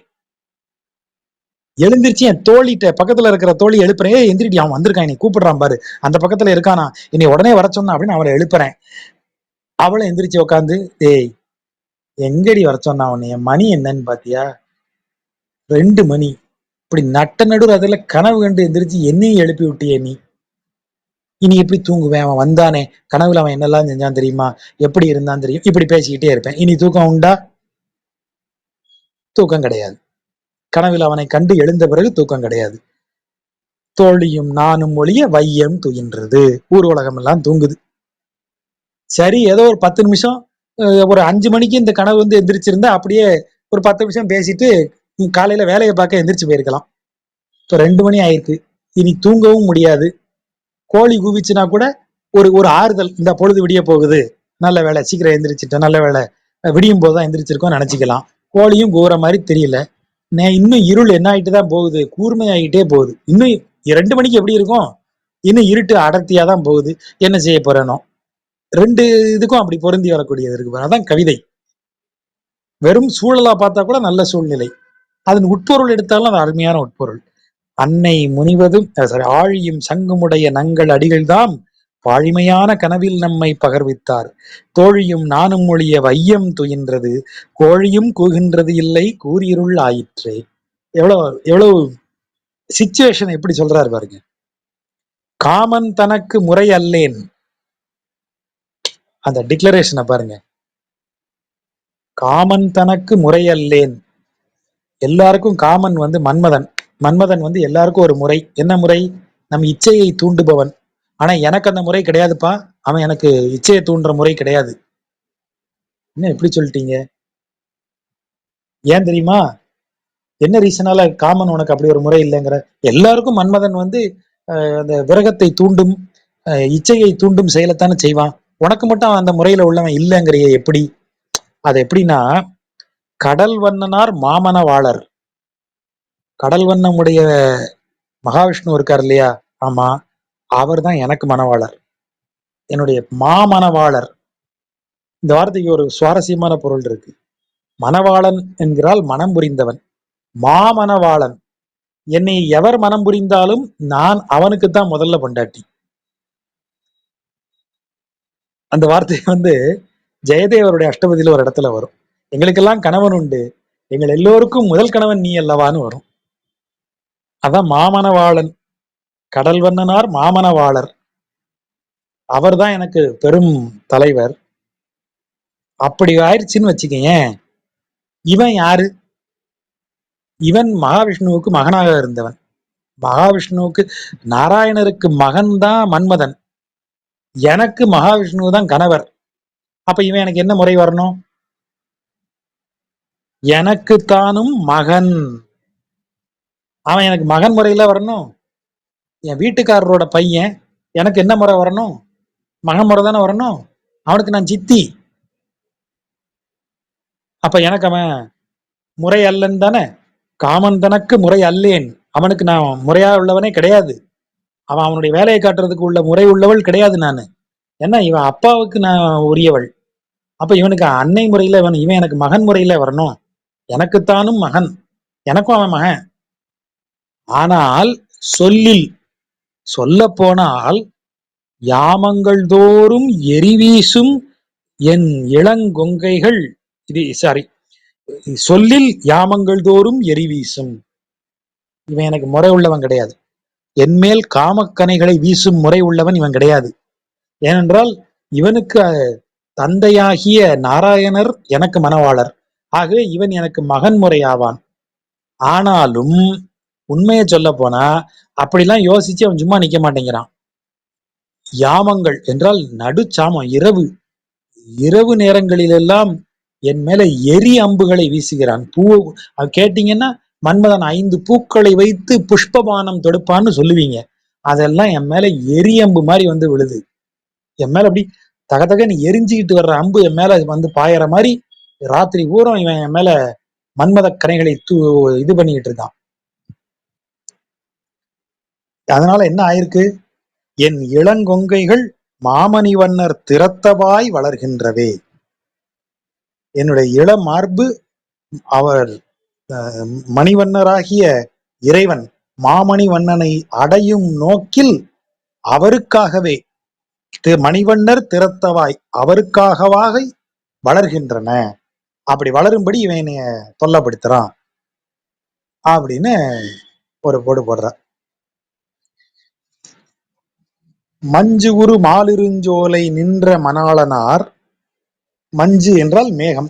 மஞ்சு உரு மாலிருஞ்சோலை, மேகங்கள் தவழ்ந்து செல்லக்கூடிய, மேகங்கள் அப்படி உரசி கொண்டு செல்லக்கூடிய மாலிருஞ்சோலையில் இருக்கக்கூடிய மணாளனார் என்னை உடையவர். நெஞ்சம் நிறை கொண்டு போயினார். நெஞ்சம் நிறை கொண்டுனா நெஞ்சத்தின் நிறை கொண்டு போயினார்னு அர்த்தம். நிறை என்றால் பெண்களுக்குரிய அடக்கமும் பொறுமையும், அதான் நிறை. மகளிர் நிறை அப்படின்னு சொன்னா மகளிருக்குரிய பொறுமையும் அடக்கமும்னு அர்த்தம். அந்த பொறுமையும் அடக்கத்தையும் எல்லாம் இந்த திருமாலிருஞ்சோலையில் இருக்கும் எனது மணாளர் கொண்டு போயிட்டார். நினைகின்றிலர், இப்படி ஒரு பிள்ளைகிட்ட இருந்து அவளுடைய அடக்கம் பொறுமையெல்லாம் தூக்கிட்டு வந்துட்டோமே நினைச்சு பார்க்க கூட மாட்டேங்கிறாரு. நினைச்சு பார்த்தா திரும்பி வருவார்ல என்கிட்ட, வரல. நினைகின்றிலர், என்னை பத்தி நினைச்சு கூட பார்க்கல. வெம் சுடர் போய் விடியாமல் எவ்விடம் புக்கதோ, எவ்வளவு ஃபீல் பாருங்க. வெம் சுடர் என்பது கதிரவன், சூரியன். இவர்வாட்ட போயிட்டாரு, எனக்கு இருளாகி போச்சு. என்னை வந்தாரு, அவரை பார்த்தேன்.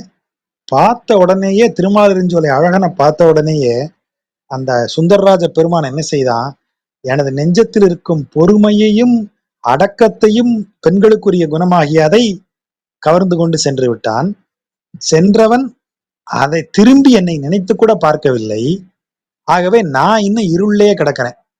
விடியும் கதிரை வீசிக்கொண்டு இருக்கும் சூரியன் வராம எங்க போய் கிடக்குறானோ, அவ ரூம்குள்ளேயே கிடக்குறா, இருட்டறைக்குள்ளேயே கிடக்குறா அவனை நினைச்சுக்கிட்டு. அதனால அவர் சூரியனை வரலன்னு குறை சொல்றா. வெம்சுடர் போய் விடியாமல் எவ்விடம் புக்கதோ, எங்க போய் தொலைஞ்சதோ இந்த சூரியன், உதிக்காமலேயே இருக்கிறது.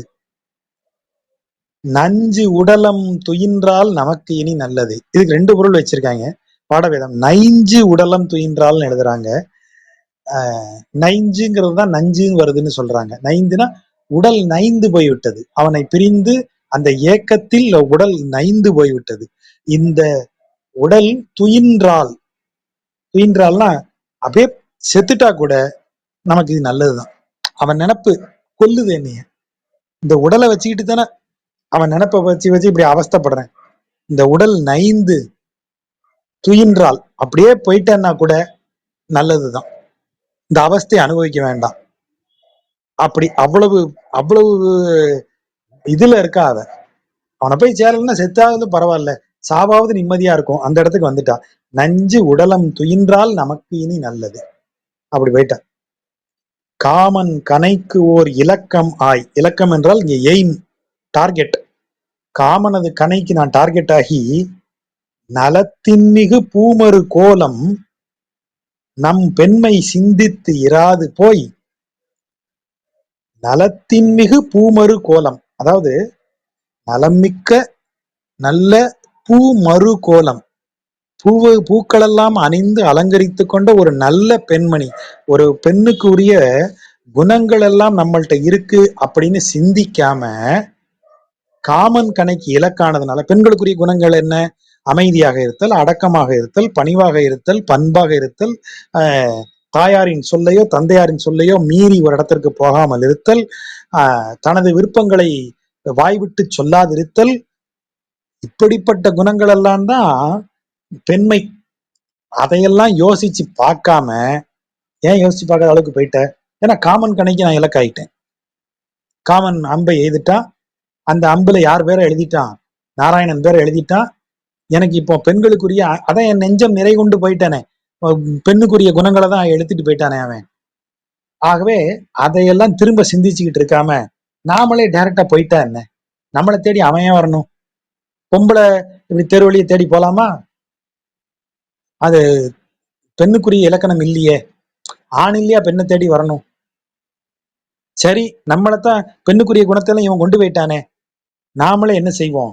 அதை பெண்மையை பற்றி சிந்திக்காம, பெண்மை சிந்தித்து இராது, அதை சிந்திச்சு அதையே யோசிச்சுட்டு இருக்காம போய், நாமளே போய் தூமலர் நீர் கொடு தோழி நாம் தொழுது ஏத்தினால், நாம் என்ன செய்வோம்? தூய நீரையும் மலரையும் கொண்டு போய் அவனுக்கு அர்ப்பணித்து அவனை வணங்கி புகழ்ந்தால், கார்முகில் வண்ணரை கண்களால் காணலாம் கொலோ. அவனை கண்ணாலேயாவது பார்க்கலாம் இல்லையா? அவனை வணங்க போற மாதிரி போவோம். அப்படி போனோம்னா கூட அது அவன் தான் வரணும், ஆண் தான் பெண்ணை தேடி வரணும். சரி, இவன் வரல, பெண்மைக்குரிய குணங்களை எல்லாம் விட்டுட்டு நமக்கு தான் காமன் கனை நம்மை தாக்கி விட்டது. சரி, அளவு போகுது, பொம்பளையாவே யோசிக்க வேண்டாம், நாம சும்மாவது அவனை போய் நம்மளே பார்ப்போம். சரி, எப்படி சும்மா போறது? சும்மா கோயிலுக்கு போற மாதிரி கையில தூய நீரையும் பூவையும் எடுத்துக்கோ, அதை கொடுக்குற மாதிரி கொடுத்து பாடுற மாதிரி பாடி அவனை அப்படியே சும்மா கண்ணாலேயாவது பார்க்கலாம்ல. ஏன் கண்ணாலேயாவது பார்க்கலாம் இல்லைங்கிறா? தூமலரும் நீரும் எடுத்துக்கொண்டு எங்க போவ? கோயிலுக்கு போவ. கோயில்ல நீ மட்டுமா இருப்ப? எல்லாரும் இருப்பாங்க. அப்போ உன்னால அவர்கிட்ட போய் தனியாக பேச முடியுமா? அவரோட சல்லாபிக்க முடியுமா? ஒன்றும் செய்ய முடியாது. ஆனா என்ன செய்யலாம்? எல்லாரும் இருக்கும்போது அவரை பார்க்கலாம்ல. அதுதான் அந்த வார்த்தை. கார்முகில் வண்ணரை கண்களால் காணலாம் கொலோ, கண்ணாலேயாவது பார்க்கலாம் இல்லையா? அந்த அளவுக்கு ஏக்கத்துல இருக்காவ. அப்படி ஆயிட்டா. வெட்கம் துரத்தல், வெட்கம் துறந்து அப்படி ஆயிட்டா. அவள் பார்த்தாலே போதும்ல அப்படிங்கிற இடத்துக்கு போயிட்டான்.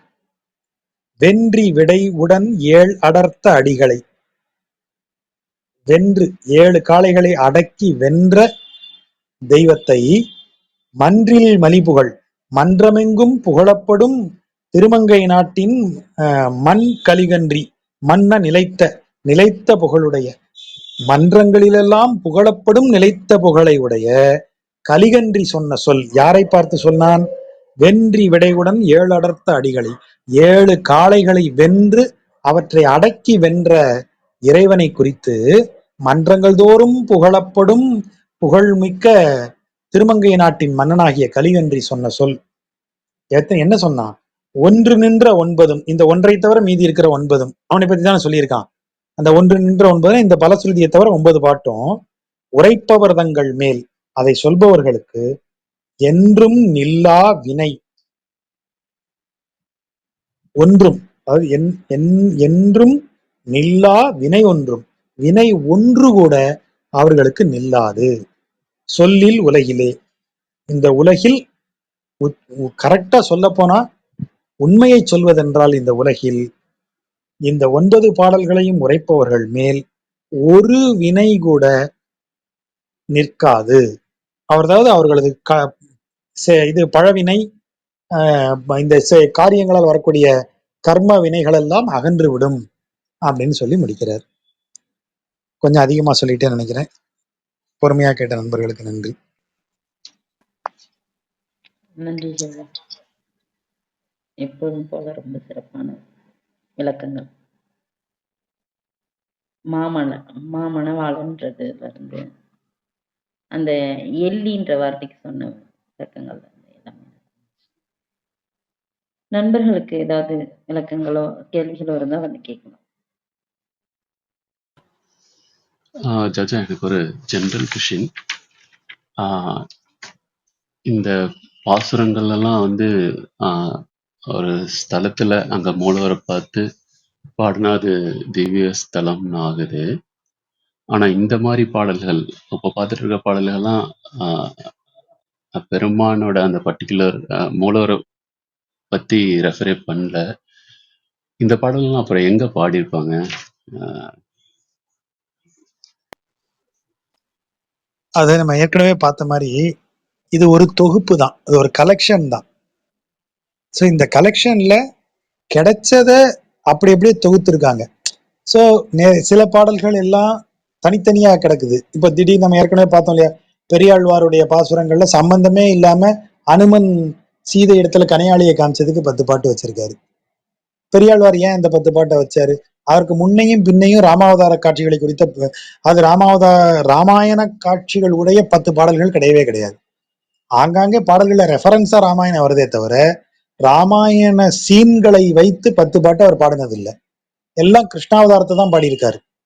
ஆயர்பாடியில நடந்தது, அவன் வெண்ணெய் உண்டது, அவன் தயிர் உண்டது, அவன் அந்த பிள்ளைகள்கிட்ட சரசம் ஆடியது, இப்படியாக அவனது கோகுல லீலைகளை சொல்லியிருக்காரே தவிர எங்கேயுமே ராமனை பத்தி பேசவே இல்லை. சம்பந்தம் இல்லாம ராமனை பத்தி 10 பாட்டு ராமாயணத்துல இருக்கிற ஒரு சீன் வருது. அப்ப தொகுக்கும் போது கிடைத்தது அதுதான். நிஜத்துல என்ன செய்திருக்கலாம், அவர் ஒரு 10 பாட்டு அத மாதிரி ஒரு ராமாயணமே அவர் எழுதியிருக்கலாம். கிடைச்சது இது ஒன்னாதான் இருக்கலாம். தொகுத்ததுல அதை வந்து சேர்த்துக்கிட்டாங்க. குலசேகர ஆழ்வார் வந்து தேவகியின் புலம்பலா மட்டுமே 10 பாட்டு எழுதியிருக்காரு. அப்ப அவர் கிருஷ்ணாவதாரத்தை முழுவதுமா கூட எழுதியிருக்க வாய்ப்பு இருந்திருக்கு. நமக்கு கிடைச்சது இவ்வளவுதான், தொகுக்கப்பட்டது. நமக்கே இவர் நாதமுனிகள் வந்து தொகுத்து கலெக்ட் பண்ணி கொண்டாந்து சேர்த்ததுல இந்த பாடல்கள் கையில இருக்கு.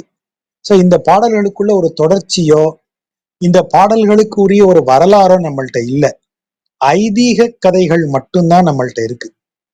இந்த பாடலுக்குரிய வரலாறை நாம ரொம்ப குறிப்புகளை வைத்துதான் எடுத்துக்கொள்ளுகிறோமே தவிர நேரடியான இந்த பாடலுக்கான வரலாறு நமக்கு கிடையாது. பெரிய புராணத்திற்கு ஒரு வரலாறு இருக்கு. இப்ப திருவிளையாடல் புராணம், பெரிய புராணம் எடுத்துக்கிட்டீங்கன்னா சேக்கிழார் எழுதும்போது அவர் இந்த மந்திரிட்ட இந்த மன்னன்ட்ட இருக்காரு, அவருக்கு மந்திரியாக இருக்கிறார், அவர் இந்த இடத்துல இருந்து இதை தொகுத்து இதை எழுதுகிறார் அப்படின்னு நமக்கு ஒரு கம்ப்ளீட்டா ஒரு ஹிஸ்டரி இருக்கு. அதை பத்தி சொல்லியிருக்கிறாங்க, இதை அடிச்சு வச்சிருக்கிறாங்க. ஆனா அத மாதிரி ஒரு வரலாறோ அதை போல ஒரு சாலிடான ஒரு விஷயமோ நமக்கு இந்த 12 ஆழ்வார்கள் மேல இல்லை. இன்னும் சொல்ல போனா ஆழ்வார்கள் 12ங்கிறதே ரொம்ப பின்னாடிதான் நாதமுனிகள் வந்துதானே தொகுக்கிறாரு. இத்தனை பேர் பாடியிருக்காங்க அப்படின்னு சொல்றாரு. அப்ப இது எல்லாமே ஒரு தொகுப்பு தான். இன்னும் சொல்ல போனா அவர் தொகுத்தது 4000 பாடல் கூட இல்லை. ராமானுஜ நூற்றந்தாதியை இதோட சேர்த்துதான் 4000 நம்ம ஒரு மரபா சொல்றோம். நாதமுனிகள் ராமானுஜருக்கு முந்திய காலம். அப்ப அவர் காலத்துல எங்க இருந்து ராமானுஜ நூற்றந்தாதியை தொகுத்திருப்பார்? அது பின்னால இதனோட சேர்க்கப்பட்டது. அப்ப இது ஒரு தொகுப்பு, ஒரு கலெக்டிவ் விஷயமா தான் இது இருக்கே தவிர இதுல எந்த குரோனாலஜிக்கல் ஆர்டரோ ஒரு லாஜிக்கல் ஆர்டரோ வேற எதுவுமோ அதுல இல்லை. கிடைத்தது தொகுக்கப்பட்டிருக்கிறது, அவ்வளவுதான். ஆகவே தலங்களை பற்றிய பாடல்கள் எதெல்லாம் கிடைச்சிருக்கோ அதை தொகுத்திருக்காங்க. அப்புறம் இறைவனது அவதார மகிமையை பற்றி மட்டும் பாடிய பாடல்கள், தலைவியாக நினைத்து பாடிய பாடல்கள், இப்படியாக கிடைச்சதை தொகுத்து தொகுத்து வச்சிருக்காங்களே தவிர நமக்கு அதுக்கு ஒரு லாஜிக்கல் ஆர்டர் பார்க்கவே முடியல. இது ஆனா ஏதோ ஒரு ஸ்தலத்துல தானே பாடியிருக்கணும் ராஜா, கரெக்டுங்களா? தனியா கூட பாடியிருக்கலாமே. அது இப்போ குலசேகர ஆழ்வாரோ திருமழிசை ஆழ்வாரோ அவங்க எல்லாம் பாடும்போது பாருங்க தனியா தான் பாடுறாங்க. இவரும் அந்த மாதிரி தனியா 10 பாட்டு நிறைய பாட்டு பாடியிருப்பாரு. திருத்தலங்களுக்கு போகும்போது அந்த திருத்தலங்களை குறித்து பாடியிருப்பார். திருத்தலங்களுக்கு போகாம அவர் ரெஸ்ட்ல இருந்தாரு, ஏதோ ஒரு இடத்துல இப்ப மழை காலத்துல எங்கேயும் போகாம தங்கி இருப்பாங்க. அந்த காலத்துல இப்ப மாதிரி மழை காலத்துல பயணம் பண்ண முடியாது. அப்ப என்ன பண்ணுவாங்க, மழைக்காலம் ஒரு 3 மாதம் 2 மாதம்ங்கும் போது ஏதாவது ஒரு ஊர்ல 3 மாதம் தங்கிடுவாங்க. அப்படி தங்கி இருக்கும்போது அவர் இந்த இந்த மாதிரி பாடல்களை பாடியிருக்கலாம். அப்படி ஒரு வாய்ப்பா நம்ம யோசிக்க வேண்டியதுதான். தலத்தை குறித்து தான் திருமங்கையாளர் பாடியாகணும்னு ரூல் என்ன இருக்கு? அவர் விருப்பம் தானே. Okay, okay. ஆனா இல்ல நான் கேட்டது வந்து ஆனா ஸ்தலத்துல தான் ஓகே பாடியிருப்பாங்கன்னு கேட்டேன். சரி, சரி. நீங்க ஆன்சர் பண்ணிட்டீங்க. ஆமா. அது ஸ்தலத்துக்கு தான் பாடணும்னு இல்லை, ஸ்தலத்துக்கும் பாடுறாரு, சும்மாவும் பாடுறாரு. அவ்வளவுதான். மேபி அப்ப திவ்ய தேசங்கள் எல்லாத்தோட பாட்டும் கிடைச்சதா, அல்லது பாடல் பெறாத திவ்ய தேசங்களும் இருக்கா? அஹ் நிச்சயமா ஆமா, எழுதியிருப்பாங்க, இப்போ ஒண்ணும் இல்ல, சிம்பிளா யோசிச்சு பாருங்க. கிடைக்கல. வைணவ ம். தலங்கள்ல பிரமாதமான தலம் தமிழ்நாட்டுல சொல்லிட்டு வந்தீங்கனாலே நிறைய சோழ தேசத்துலதான் இருக்கும். ஆனா சோழ தேசத்திலேயே மதில் புகழ் மன்னார்குடி இருக்கு. மன்னார்குடிக்கு மதிலழகுன்னு சொல்லுவாங்க. மன்னார்குடி குளத்துக்கு நதின்னு பேரு, ஹரித்ரா நதின்னு பேரு. நதினா அது ஒரு குளம். அவ்வளவு புகழ் வாய்ந்த மன்னார்குடிக்கு ஒரு ஆழ்வார் கூட பாடினது இல்ல. மன்னார்குடி அல்லது பாடல் பெற்ற தலமே பாடினது கிடையாது. கிடைக்கல அப்படின்னு வச்சுக்கலாம்ல ஜெகன். எக்ஸாக்ட்லி, அதான் அடுத்து சொல்ல வந்தது. ம். நமக்கு அவங்க பாடி இருந்திருக்கலாம், ஆனா நமக்கு கிடைக்கல. ம். அதுதான் நிஜம். இவ்வளவு புகழ் வாய்ந்த கோயில பாடாம இருந்திருக்க ம். மாட்டாங்க. நீங்க யோசிச்சு பாருங்க, தொலைவில்லி மங்கலம்னு ஒரு ஊர் யாராவது கேள்விப்பட்டிருக்கீங்களா? இல்ல. திருத்தொலைவில்லி மங்கலம். அதை இப்ப இரட்டை திருப்பதின்னு சொல்லுவாங்க. நவ திருப்பதிகளில் ஒன்று. ஸ்ரீவைகுண்டத்துல இது பெருங்குளத்தை தாண்டி உள்ள போனீங்கன்னா இந்த கோயில் இருக்கும். இந்த கோயில் இருக்கிற இடத்துல வேற பில்டிங்கே கிடையாது. அப்போ எங்கேயோ அப்படி போயிட்டே இருந்தீங்கன்னா வயக்காட்டுக்கு நடுவுல தள்ளி 2 கோயில் மட்டும் தனியா நிக்கும். 4 மணிக்கு கோயில் நடை சத்திட்டு பட்டாச்சாரியார் வீட்டுக்கு வந்துருவாரு. அப்போ 90ஸ்ல. அதற்கு பிறகு டிவிஎஸ் வந்து இந்த 9 கோயில்கள் நவதிருப்பதியையும் தத்தெடுத்து விளம்பரம் செய்து பிரமாதமாப்படுத்தி அந்த கோயிலுக்கு இதெல்லாம் போட்டு லைட்டு போட்டு எல்லாம் செஞ்ச பிற்பாடுதான் 7 மணி வரைக்கும், 8 மணி, இன்னைக்கும் 8 மணி தான் அதுக்கு டைம். அந்த டயத்துல வரைக்கும் ஆட்கள் இருக்காங்க. அதுக்கு முன்னாடி ஆளே இருக்கு. 4 மணி 5 மணிக்கெல்லாம் ஊரே கிடையாது. அங்க ஊரே இல்லாம 2 கோயில் மட்டும் நிக்கும். அதான் இரட்டை திருப்பதின்னு சொல்லுவாங்க. தொலைவில்லி மங்கலம், திருத்தொலைவில்லி மங்கலம்னு சொல்லுவாங்க. ஒண்ணு வில்லி, இன்னொன்னு மங்கலம். அதான் வில்லி மங்கலம்னு அந்த 2 கோயிலையும் சொல்லிப்பாங்க. அந்த கோயிலுக்கு பாட்டு இருக்கு. ஆனா மன்னார்குடி மாதிரி ஒரு பிரமாதமான சிட்டி, பலகாலமாக சோழ தேசத்துல ஒரு முக்கியமான ஊராக இருந்து அவ்வளவு பெரிய திருக்குளம் வெட்டியிருக்காங்களே, எவ்வளவு பெரிய குளம் மன்னார்குடியில. அப்பேற்பட்ட பிரசித்தி பெற்ற கோயிலுக்கு ஒரு ஆழ்வார் கூட பாடலைன்னா எப்படி இருக்கும்? பாடி இருக்கலாம், நமக்கு கிடைக்கல. அதுதான் நிஜம். ம்.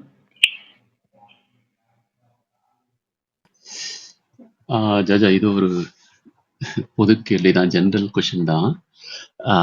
இங்க இந்த பல்வேறு மதங்கள் இந்த தேசத்தில் உருவாகி வருது. அப்புறம் அது அப்படியே ஷண்மதமா மாறுது. எக்ஸப்ட் காணபத்தியம், மற்றதெல்லாம் ஆண் தெய்வம் பெண் தெய்வம் இருக்கு. அப்புறம் அவங்களும் இணையறாங்க, ஆணுக்கு ஒரு பெண் தெய்வம் இருக்கு அப்படிங்கிற மாதிரி இணைஞ்சு ஒரு இணையா இருக்காங்க, எக்ஸப்ட் காணபத்தியம். ஸோ இங்க தோன்றின மதங்கள் எல்லாம் இப்படி ஆண் பெண் இணையாவே இருக்கு. ஆனா மற்ற நிலங்கள்ல தோன்றினது கான்டெம்பரரி டைம் கூட இருக்கலாம், ஆண் மட்டுமே இருக்கிற மாதிரி தான் இருக்கு. லைக் காடுனா ஒன்று மட்டும்தான் இருக்கிற மாதிரி இருக்கு. ஸோ இந்த நிலத்துல மட்டும்தான் அப்படி ரெண்டு பேர் இணையாவே வர்றாங்க. ஏதாவது ரீசன்ஸ் ஏதாவது இருக்கலாங்களா இந்த இது இப்படி நடந்தது? ஆமா, இது ஒரு ரொம்ப சுவாரஸ்யமான கேள்வி. இது குறித்து விவேகானந்தர் பேசியிருக்கார், அரவிந்தர் பேசியிருக்கார், நிறைய பேர் பேசியிருக்காங்க. நம்ம மரபு, நமது இந்திய தேசம் வந்து ரொம்ப மதம் அப்படிங்கிறது, இந்திய தேசத்தை பொறுத்த வரைக்கும் மதம்ங்கிறது ஒரு வழிமுறை, மார்க்கம் தான். மார்க்கம்ங்கிறத தான் மதம்னு நம்ம சொல்றோம், வழிமுறை அப்படின்னு தான் சொல்றோம். இறைவனை வணங்குவதில் ஒரு மெத்தட். சார், நாங்க வந்து நெஞ்சுக்கு நேர கைகூப்பி வணங்குவோம், அது உங்க மதம். சார், நாங்க வந்து தலைக்கு மேல கையை கூப்பி வணங்குவோம், அது உங்க மதம். ஆனா 2 பேரும் ஒரே இறைவனை தான் கும்பிடுறீங்க அப்படின்னு சொன்னதே எவ்வளவு பெரிய, இன்றைக்கும் உலகத்துல வேற எவராலும் சொல்ல முடியாத, வேற எவரும் அவ்வளவு எளிதா வந்து அடைய முடியாத இடம். நமக்கு வேத காலத்திலேயே அதை சொல்லியாச்சு. வெவ்வேறு படித்துறைகள் இருந்தாலும் அவை அனைத்தும் அடைவது ஒரே ஆரையே. அப்படின்னு இந்த இது என்ன உபனிஷத்து, இந்த தைலதாரா இவா சின்னம்லாம் வரும், மிருகதாரண்யம் இல்ல, தைத்திரிய உபனிஷத். தைத்திரிய உபனிஷத் அந்த வார்த்தையை சொல்லுது. அது ஒரு ஆற்றுல வெவ்வேறு படித்துறைகள் இருக்கும்ல, நீங்க ஒவ்வொரு படித்துறையில இறங்கினாலும் வெவ்வேறு ஆத்துக்கா போற. கிழக்கு படித்துறையில இறங்கினாதான்ப்பா 6 வரும், என் மேற்குல இறங்குனா அங்கேயும் 6 தான் வரும், அதே 6 தான் வரும். அப்படி சொல்லியிருக்காங்க. எப்போ? வேத காலத்துல, உபனிஷத் காலத்துல. அப்ப நினைச்சு பார்த்தா எவ்வளவு ஆச்சரியமா இருக்கு. நம்ம அவ்வளவு தூரம் மெய்யறிவில், மெய்யியலில் ரொம்ப யோசிச்சு யோசிச்சு மேல போனவங்க நாம. அப்ப அதுல இந்த ஆண் பெண்கிற பேதம் இந்த உலகத்துல இருக்கிற அனைத்து படைப்புகள்லயும் இருக்கிறது நம்ம கண்ணு முன்னாடி பிரத்யட்சமா இருக்கு. எல்லா உயிர்கள்லையும் ஆண் பெண் உயிர் இருக்கிறது. எல்லா செயல்பாடுகளிலும் ஆண் தன்மை பெண் தன்மைன்னு ஒண்ணு இருந்துகிட்டே இருக்கு. அப்ப இது ஏன் அப்படி ரெண்டா இருக்கு, ஏன் இதெல்லாம் ஒன்னா இருக்கக்கூடாதுன்னு யோசிக்கும் போது, இந்த ஏதோ ஒன்றுதான் இந்த ரெண்டையும் இயக்குகிறது அப்படின்னு ஒண்ணு யோசிக்கலாம். ஒன்றுதான் இந்த ரெண்டையும் இயக்குகிறது, அந்த ஒன்றே இந்த இரண்டாகவும் மாறி விளையாடுகிறது. அடுத்த ஸ்டேஜுக்கு போறோம். லீலை, சிவசக்தி லீலை. சரி, அது சும்மாவே இருக்கு ஐயா பிரம்மம், அதுக்கு பொழுது போக வேண்டாமா? அது என்ன செய்யும்? விளையாடும். எப்படி விளையாடும்? தன்னையே ஆணாகவும் பெண்ணாகவும் பிரித்து கொண்டு விளையாடும், ஒன்றோடு ஒன்று விளையாடும். நல்லா இருக்கேன். லீலை, உலகத்தின் இயக்கம், அப்படி கொண்டு வந்து அதை வச்சாங்க. ஆகவேதான் இதுல நீங்க கேட்கறதுல ஒரு சுவாரஸ்யம் இருக்கு. அந்த கேள்வியில கானாபத்தியம்ங்கிறது வெறும் பிள்ளையாருக்கு இணை கிடையாதுன்னா நீங்க நினைக்கிறீங்க? நமக்கு ரொம்ப ஆச்சரியமான ஒரு விஷயம் இருக்கு. செட்டு சப்செட்னு ஒண்ணு மேக்ஸ்ல படிப்போம் தெரியுமா? ஒரு செட்டுக்குள்ள இருக்கிறது இன்னொரு செட்டுக்குள்ளயும் இருக்கும், சப்செட் அப்படின்னு சொல்லுவோம். சாக்தத்திலையும் வைணவம் உண்டு. அதாவது வைணவத்துல சாக்தம் உண்டு. வைணவத்துல இருக்கிறவங்க சாக்தம் பிராக்டிஸ் பண்ணுவாங்க. மன்னார்குடி அதற்குரிய கோயில். மன்னார்குடியோடைய உற்சவர் பேர் என்ன? யாருக்காவது தெரியுமா மன்னார்குடி உற்சவர் பேரு? என்ன பேரு? அந்த சின்ன கிருஷ்ணன் இருக்குமே தானே, அதான், அவருக்கு என்ன பேரு? ராஜகோபால சுவாமின்றது அது. அவருடைய முழு பெயர் ஸ்ரீவித்யா ராஜகோபாலன். எங்க இருந்து ஸ்ரீவித்யா வந்தது? மன்னார்குடியில இருக்கிற கிருஷ்ணனுக்கு ஸ்ரீவித்யா எங்க இருந்து வந்தது? வைணவத்துக்கு உண்டு. நீங்க வைணவத்துல சாக்தம், வைணவத்துல இருக்கிற மாதிரி கானாபத்திய சாக்தத்துல கேட்டீங்கன்னா, ஆனந்த்குமார் இன்னைக்கு உட்காந்து நீங்க கூகுள்ல நோண்டுங்க, வல்லப கணபதினு ஒரு வடிவம் உண்டு கணபதிக்கு. சாக்த வடிவ கணபதி, வல்லப கணபதினு பேரு. தாயாரை தூக்கி மடியில இருத்தி இருப்பார். இவருடைய துதிக்கை தாயாரினுடைய யோனியில இருக்கும். இப்படி ஒரு விநாயகரை நீங்க இதை நீங்க சித்தி புத்தி கணபதி, இந்த கணபதின்னு சொல்லி சாதாரணமா மடியில உட்கார்ந்து இருக்கிற மாதிரி தான் நம்ம வணங்குவோம். அது டீசன்சி கருதி பொது பார்வையாளர்களுக்குரிய, அதை காணும் பக்குவமற்ற பார்வை உடையவர்களுக்காக அவர் வெறுமன மடியில அமர்த்தின மாதிரி வரைவாங்க. நீங்க எல்லாருமா நம்ம இப்ப பேசிட்டு இருக்கிறதுல நிறைய பேர் அந்த செம்பாக்கம் பாலா கோவிலுக்கு வந்திருக்கீங்க, ஞாபகம் இருக்கா? செம்பாக்கம் பாலா கோயில்ல கொடிமரத்துக்கு முன்னாடி வல்லப கணபதி உட்கார்ந்துருப்பார். அடுத்த முறை போகும்போது அந்த வல்லப கணபதி எப்படி இருக்கிறார், அவர் துதிக்கை எங்க இருக்குன்னு பாருங்க. அப்ப கானாபத்தியத்துக்குள்ள அதுக்கு இடம் இருக்கு. தாயார் தான் மெயின் சாக்தத்துல. ஆனா தாயாருக்கு சிவன் உண்டு, சிவசக்தி, சிவனை தனக்குள் ஐக்கியமாக்கி கொண்டவள்னு சொல்லி அவளுக்கும் அந்த இடத்த கொடுப்பாங்க, சிவனுக்கும் இடம் கொடுப்பாங்க. அப்ப நம்ம மதங்கள் அதே இது நான் ஒரு இந்த ஐக்கிய பாவம் இல்லாமல் இறைவனை வணங்க போகிறேன்னு சொன்னா, ருத்ராம்சத்தோட சிவனை வணங்கு, அதுல சக்திக்கு இடம் இல்லை, ருத்ரன் மட்டுமே உண்டு. ருத்ரனுக்கு ஜோடி கிடையாது. விநாயகர்ல நீங்க இவரை வணங்குங்க, க்ஷிப்ர கணபதி. க்ஷிப்ர கணபதிக்கு இவர் கிடையாது, ஜோடி கிடையாது, அவர் தனியா தான் இருந்து அருள் புரிவார். முருகன் வள்ளி தேவயானை சமேதராக சண்முகராக காட்சி தர்ற அவன்தான் சுவாமிநாதனாக பேச்சுலரா உட்கார்ந்துருக்கான். சுவாமிநாதனுக்கு ஜோடி கிடையாது, தாயார் சேர்த்தி கிடையாது. சுவாமிநாதன் தனியா தான் இருப்பான், பேச்சுலர் பாய் தான், யானை வாகனம் உடையவன், ஞானத்திற்குரியவன், அவன் தனியா தான் இருப்பான். பூர்ண புஷ்கலை சமேதராக ஆரியங்காவில போய் நீங்க ஐயப்பனை வணங்குங்க, ஐயனாரை வணங்குங்க. அதே ஐயன் சபரிமலையில யோக நிலையில பெண்களை கண்ணால கூட பார்க்காமல் தனியா உட்கார்ந்திருப்பான். எல்லா மதங்கள்லையும் எல்லா மார்க்கங்கள்லையும் அவன் தனி ஆணாகவும் நிற்பான், ஐக்கிய பாவத்திலையும் நிற்பான். ரெண்டு விதங்கள்லயும் அவன் நிற்பான். வணங்குபவர்கள் அதை சூஸ் பண்ணிக்க வேண்டியதுதான். அதுதான் நம்ம மரபு. இணையும் உண்டு, தனித்து நிற்பதும் உண்டு, எல்லா மரபுலையும் உண்டு. விஷ்ணுவுக்கு நீங்க யோசிச்சு பாருங்க, கிருஷ்ணன் என்ன சொல்றான், அதுக்கு எவ்வளவு குறிப்பான கதைகள் இருக்கு தெரியுமா நம்ம ஐதீகத்துல. அர்ஜுனனும் கிருஷ்ணன் நடந்து போறாங்களாம், வழியில ஒரு நதி வருது, அந்த நதியை கடக்கிறதுக்கு படகிடகு எதுவும் இல்லை, என்ன செய்யன்னு யோசிக்கும் போது அந்த இடத்துல இருக்கிற ஒரு முனிவர் சொல்றாரு, எப்பா ஏதாவது ஒரு உண்மையை பேசுங்க, அந்த நதி உங்களுக்கு வழி விட்டுருங்கிறாராம். உடனே அர்ஜுன் ரொம்ப யோசிச்சுட்டு, ஆஹ் திரௌபதி மேல் ரொம்ப ஆசை இருக்கக்கூடிய, எனக்கு மட்டுமே திரௌபதினு நினைக்கக்கூடியவன் தான் இந்த அர்ஜுனன் அப்படின்னு சொல்றான். நதி விலகி வழி விடுது, அந்த பக்கம் வந்துடுறான். இப்ப கிருஷ்ணன் என்ன சொல்லுவான்னு இவன் ஆவனோட காத்திருக்கான். கிருஷ்ணன் என்ன சொல்றான் தெரியுதா, இப்படி கதையில் நின்னுக்கிறான். நித்திய பிரம்மச்சாரியாகிய கிருஷ்ணன் வந்திருக்கேன் நதியே அப்படின்றான். நதி விலகி வழி விடுது. இந்த பகுதியில் அர்ஜுனன் நெஞ்ச பிடிச்சிட்டான். அட பாவி, உனக்கு ஊர்லாப்ட ஒரு பொம்பளையை நீ விட்டு வைக்க மாட்டியே, ஆயர்பாடியில இருக்கிற அவ்வளவு பொம்பளைகளையும் உனக்கு அடிமையாக்கி வச்சிருக்க, இது போதாதுன்னு 8 பொண்டாட்டியை கூட்டு வந்து குடும்பம் நடத்திக்கிட்டு இருக்க, உனக்கு அளவே கிடையாது, நீ நித்திய பிரம்மச்சாரிங்கிற இந்த அது உண்மைன்னு இந்த நதி எப்படி வழிவிடுது? அப்ப அவன் சொல்றான், யோகத்தில் இருக்கும்போது நான் தனியன் தான், எனக்கு யாரும் இணை கிடையாதுங்கிறான். நான் தனித்திருப்பவன், நான் தனியா தான் இருக்கேன், செயலாற்றுகையில் நான் தனித்திருப்பவனே அப்படின்னு அவன் சொல்றான். தனித்திருப்பதும் ஐக்கிய பாவத்தில் இருப்பதும் ஒரே தெய்வத்தின் இரு நிலைகள். எந்த நிலையில் எனக்கு அவன் அனுகூலமான தெய்வமோ அந்த நிலையை நான் பின்பற்றிக் கொள்ளுவேன். காளாமுகமா இருக்கும்போது சக்திக்கு இடமே கிடையாது, பாசுபதமாக இருக்கும்போது சக்தி வருவா. காளாமுகமாக நான் சிவனை பார்க்கும்போது அங்க சக்திக்கு இடம் இல்லையே.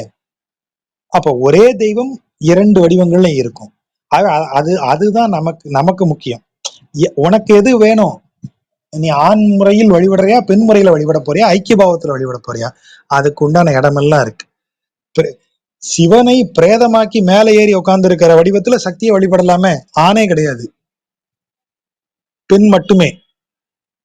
அவளை பகலாமுகியாக பாத்தீங்கன்னா, அவளையே சாமுண்டியாக பாத்தீங்கன்னா ஆண்களுக்கு இடமே கிடையாது. அகுரமஸ்தாவா இருக்கான்னா அவளுக்கு பக்கத்துல யாரும் நிக்க முடியாது. அகுரமஸ்தா பக்கத்திலேயே தன் தலையை தானே அறிந்து தலையிலிருந்து வெளிப்படும் ரத்தத்தை தனது தலையே சுவைக்கும் கோலத்துல ஆடையற்ற நிலையில ஒரு பெண் உருவுல ஒரு தெய்வம் நிக்கும்னா எப்படி வணங்க முடியும்? ஆனா அந்த நிலையில அவளை வணங்கக்கூடியவர்கள் இருக்காங்க, அவளை வணங்குவாங்க. காலாராத்திரியாக வருவா, சுடுகாட்டில் பிணங்களை தோண்டி தின்று கொண்டு உடம்பில் கபாலத்தையே மாலையாக அணிந்து கொண்டு தலையை விரிச்சு போட்டுக்கிட்டு நான் வெளியே தொங்க கரிய உருவத்தோட அவ எந்திரிச்சு வருவா, மயான காளியா வருவா. நம்ம ஊர் பாஷையில இவ அங்காளி, மயான கொள்ளைக்கு போயிட்டு வருவா, அவளை வணங்குவோமா? அப்படி ஒரு வடிவமும் உண்டு. அங்க ஆணுக்கு இடமே கிடையாது. நெஞ்சு சிவனை கீழே போட்டு நெஞ்சு மேல ஏறி நிக்கக்கூடிய காட்சி. அவதான் அன்னையாக சிவனுக்கு அருகில் அமர்ந்து சோமஸ்கந்த ரூபத்தில் அருள் புரியக்கூடியவளாகவும் இருக்கிறாள். எல்லா மதத்திலையும் நமக்கு இரு விதங்களிலும் தெய்வம் இருக்கும். அது வணங்குபவர்களது வாய்ப்புக்காக அப்படி நமக்கு எடுத்துக்கிறது, நம்ம மார்க்கத்தை பொறுத்து. தேங்க்ஸ் சார், ரொம்ப விரிவான பதில். தேங்க்ஸ்.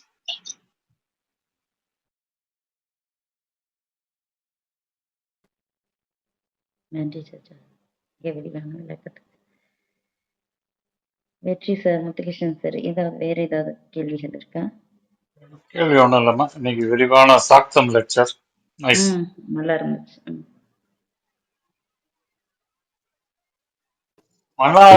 மன்னார் திருவாரூர் தெப்பக்குளம் 5 வேலி 30 ஏக்கர்ஸ்.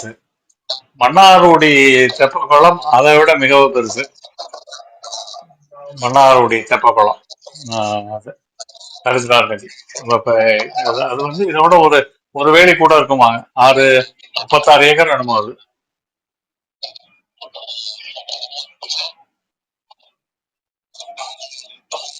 சத்தமில்லை ஜெகா, சத்தம் ஆமா. வரவில்லை. அப்புறம் இவங்க பத்மபிரியா குறிப்பிட்டது கரெக்ட். அவங்க உத்திஷ்ட கணபதி அந்த வடிவம் அது. நான் அத ம். வல்லப கணபதின்னு சொல்லிட்டேன். வல்லப கணபதி மடியில் இருத்திய கோலம் உத்திஷ்ட கணபதி. ம். கரெக்ட் தான். நன்றி பத்மபிரியா, கரெக்டா சொல்லிட்டீங்க. நன்றி. நன்றி ஜெஜா. இப்ப செவ்வாய்க்கிழமை அமர்வு உண்டு இல்லையா? வேற கேள்விகள் இல்லை? சரி. வேற கேள்விகள் அப்ப அடுத்த செவ்வாய்க்கிழமை ஜாஜா ஜாஜா வரும் செவ்வாய் அமர்வு உண்டா இல்லையான்னு கேக்குறாங்க விஜி. எனக்கு செவ்வாய் கனெக்ஷன் அமர்வு புவர்னு உண்டு. காட்டுது. ஒரு நிமிஷம். அதனாலதான் சரி. வரும் செவ்வாய் ஜாஜா, வரும் நான் செவ்வாய் பேசுறது வந்து கேக்குதா? அமர்வு இருக்கா இல்லையா? எஸ் கேக்குது. இப்ப பேசுறது நீங்க கேக்குதா? கேக்குது உங்க கேக்குது.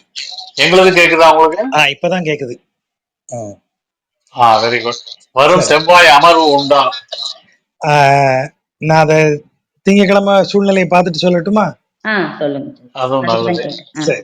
நான் செவ்வாய்க்கிழமை காலையில கூட உங்களுக்கு மெசேஜ் போடுறேன். அப்போ சொல்லுங்க. சரி நன்றி சரி. நன்றி. ஓகே. நன்றி நன்றி நன்றி நண்பர்களுக்கு. நன்றி. இப்ப தேங்க்ஸ். யாருக்காவது நல்ல சிக்னல் பர்ஃபெக்டா இருக்குன்னு சொல்றவங்க என்று கொடுக்கலாம். ஆனந்த் நீங்க பண்றீங்களா? நான் பண்ணிடுறேன் மேடம். இறந்து முடிவு பண்ணுங்க. தேங்க்யூ. அப்ப நீங்க பண்ணுங்க. தன்னால லீவ் ஆயிடும். வெற்றி வெற்றி. வெளில போகல நீங்க Bye bye bye. போகல.